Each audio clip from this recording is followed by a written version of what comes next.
In a policy turnaround on Kashmir, the Atal Bihari Vajpayee government decided to invite Pakistan's military ruler General Parvez Musharraf for direct talk on the Kashmir dispute.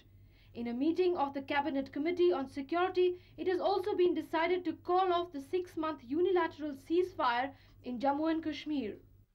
It is not contradictory, it is in fact complementary. Please recognize there are 4 elements to this. One is non-initiation of combat operations, that comes to a stop. The activities along the line of control, restraint continues to be exercised there. Thirdly, the initiative under the leadership of Mr. Pant, that continues. And fourthly, an invitation to General Parvez Musharraf to visit India, that is now extended.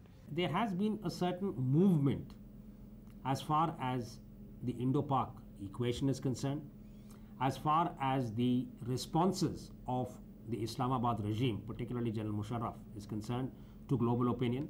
And therefore, this particular invitation or the move made by Mr. Vajpayee, I would say, is a very calculated political move. The decision surprised many, but analysts feel that the government's unexpected twin stroke has but one message. New Delhi will not take militant intransigence in the valley lying down, but at the same time will not abandon the search for a peaceful settlement. Experts feel the centre would like the world to believe it had made a major diplomatic concession in reaching out to Musharraf and placing Kashmir on the Indo-Pak table.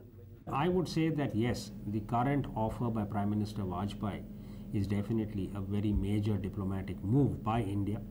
And it is also true that India is not holding that particular, mark or Lakshman Rekha as far as Pakistan is concerned, to say that we are relating it to cross-border terrorism and the support being provided by Islamabad. So in that sense, I think India is again demonstrating its commitment to dialogue, its commitment to finding a peaceful, negotiated resolution of all the issues that need to be addressed between India and Pakistan, including Kashmir. We have talked to military regimes in Pakistan earlier also, because I would like to remind you that Nehru had sent Sheikh Abdullah to meet Ayub Khan, though unfortunately Nehru died, so that meeting could not take place. So similarly, we have met Ziaul Haq, we have met Ayub Khan, we have met, so talking to Musharraf was not something, that a big concession.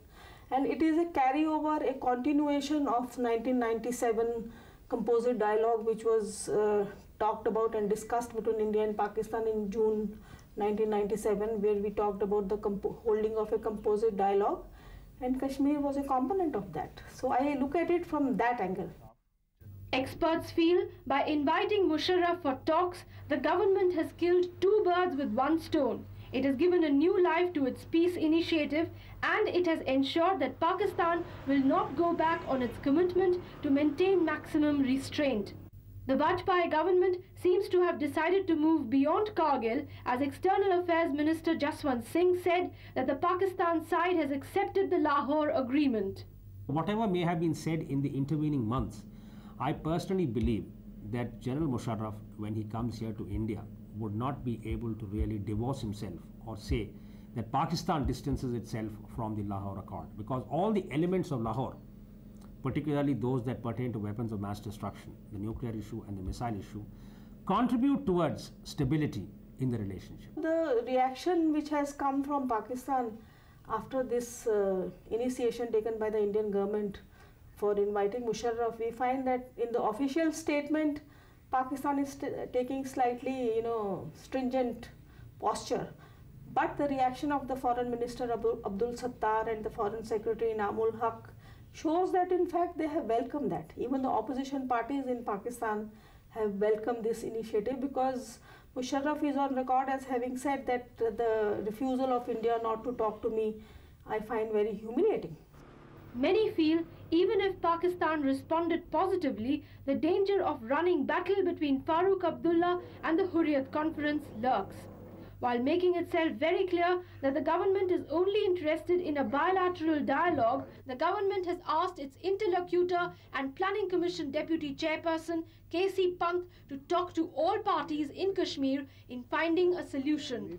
Critics feel the Vajpayee government must firmly rein in Farooq Abdullah if peace is finally to get a chance in the valley. The domestic political space within Kashmir, the valley, is very contested. It's very complex. Sometimes it's very contradictory. So today, I think when we are about to start a new phase really in the Indo-Pak dialogue, these issues will not disappear overnight. When General Musharraf meets Mr. Vajpayee, I think it would again be perhaps too naive to expect that the domestic debate or the domestic political situation in Kashmir would undergo any rapid transformation.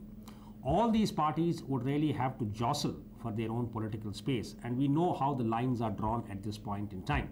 But my own sense as an analyst would be that ultimately, if we talk about an abiding solution, I would say the Hurriyat also has to enter the political space and get its feet wet. Hurriyat is one of the components. Hurriyat is not the sole representative of the Kashmiris.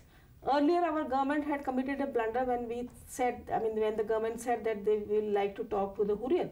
But Hurriyat does not represent the entire Kashmiri populace. It's one of the parties in the Kashmir, in the scenario of Kashmir. So Hurriyat, sometime later, it can be a party, but we can't accord it the status of being the sole representative of the Kashmiri opinion. Experts suggest, above all, any move on Kashmir must necessarily include its people.